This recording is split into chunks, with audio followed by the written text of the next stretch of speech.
Ladies and gentlemen, welcome to another edition of Driving Perilously, a show in which we turn on the radio and talk about what it is that's going on. What it is that's going on is Rod Stewart is singing Forever Young.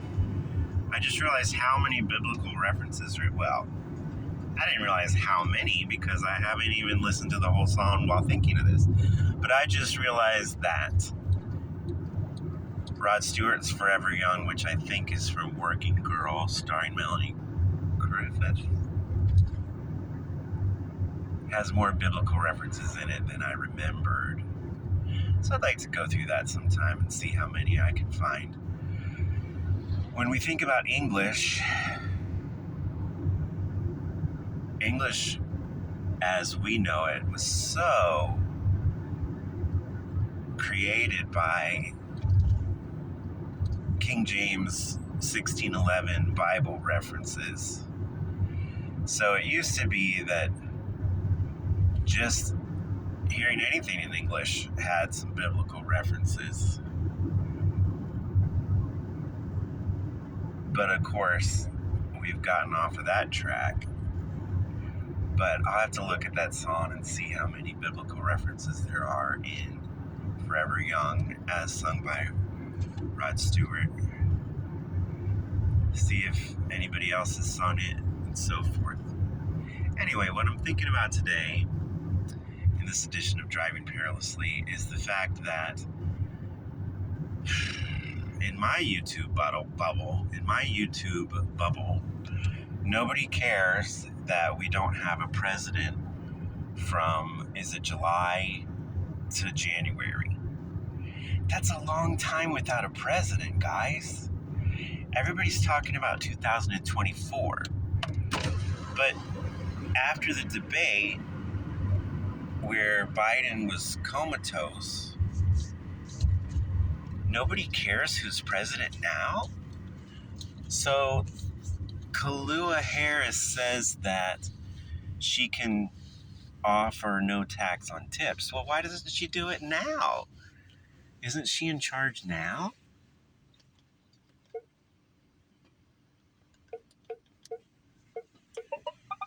And Kamala Harris says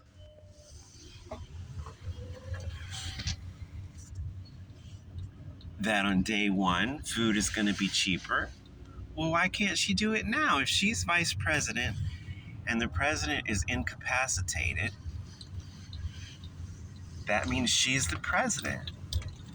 So instead of talking about 2024, she could show us how wonderful and capable she is now, and then she'd be so wonderful that we would vote her in again in 2024. And then she could have another term, I think. No, maybe not. I don't know about that. But if she really wanted to do these things that she says she wants to do, taking away the taxes on wages, ay Dios mío, I haven't had enough caffeine today. If she really wanted to do these things that she says she wants to do, take away tax on tips in hospitality. Did you notice she said hospitality, not hospitality? She can do it now, right? And if she wants to lower prices on food, she can do it now, right? Nobody cares who's president from July to January? You guys, everybody's talking about November 24. Well, guess what? I thought we needed a president 24/7. From November to January is even too long without a president. It's August, and we don't have a president? And we're not even talking about getting one into January 2024, after the election where half of the country is going to be rioting in the streets? Unless Trump wins, because Trump supporters don't riot in the streets. But what is going on? What's going on is the press on the right, which is really just a crazy-ass arm of the press run by the left, is getting us to ignore we don't need a president until January? If we don't need a president until January, we don't even need a president.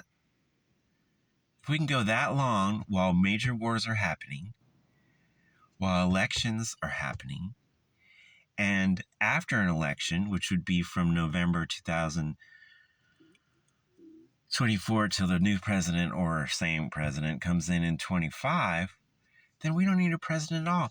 The whole point of 2024 November being so important isn't even important if we don't need a president now. What is going on? That's what you call the dog not barking.